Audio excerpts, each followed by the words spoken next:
Il gol di Orefice al 90°, nello scontro diretto con l'FC Messina, valido per il terzo posto.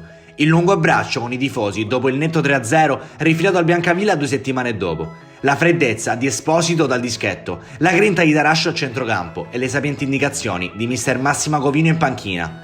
E poi quel maledetto coronavirus a bloccare sul più bello l'ascesa verso le posizioni di vertice. Un bellissimo sogno interrotto bruscamente, al centro di tutto un Giuliano assoluto protagonista. Un campionato iniziato con grandi aspettative ed obiettivi importanti, un progetto basato sulla passione e sul senso di appartenenza di un'intera città, lì dove il calcio diventa un mezzo fondamentale di riscatto sociale ed esaltazione. Sentimenti che animano la famiglia Sestile, in particolare Salvatore, che nel lontano 2017 rifonda la squadra e riparte dall'eccellenza. Con tanti sogni e poche certezze conquista sul campo la Serie D, riaccende la passione di un'intera città e rompe quell'esilio forzato diventato ormai normalità. Dopo anni passati al Vallefuoco di Mugnano, il Giuliano torna a casa.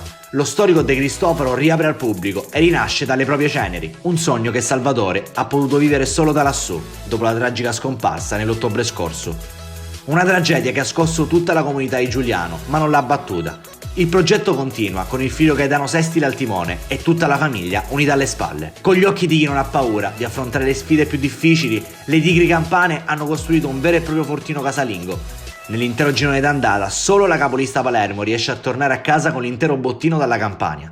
La squadra ha la giusta dose di esperienza ed il 4-3-3 di mister Massimo Govino esalta le caratteristiche dei singoli.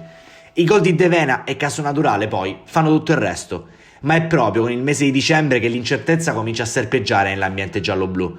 Durante il calciomercato la squadra perde calciatori importanti. I bomber e uomo simbolo De Vena si trasferisce a qualche chilometro di distanza, alla corte dell'ambizioso Savoia, ma i mugugni e le polemiche non distolgono l'attenzione della famiglia Sestile, che rilancia le sue ambizioni playoff. Dalla CR Messina arriva Gennaro Esposito, un totem per il calcio campano, desideroso di rimettersi in gioco. Dal mercato degli svincolati poi viene pescato il Jolly Arcangelo Racosta. Da queste nuove prerogative ha origine un girone di ritorno di pura magia. Il Giuliano vince tutte le gare casalinghe e perde una sola gara nella trasferta di Troina. A fare la differenza sono anche gli under, dal gioiellino Orefice a Micillo. Dopo 26 giornate, il Giuliano è saldamente al terzo posto, a quota 47 punti. Sono 8 le gare ancora da giocare e l'emergenza coronavirus probabilmente costringerà la Serie D a chiudere i battenti.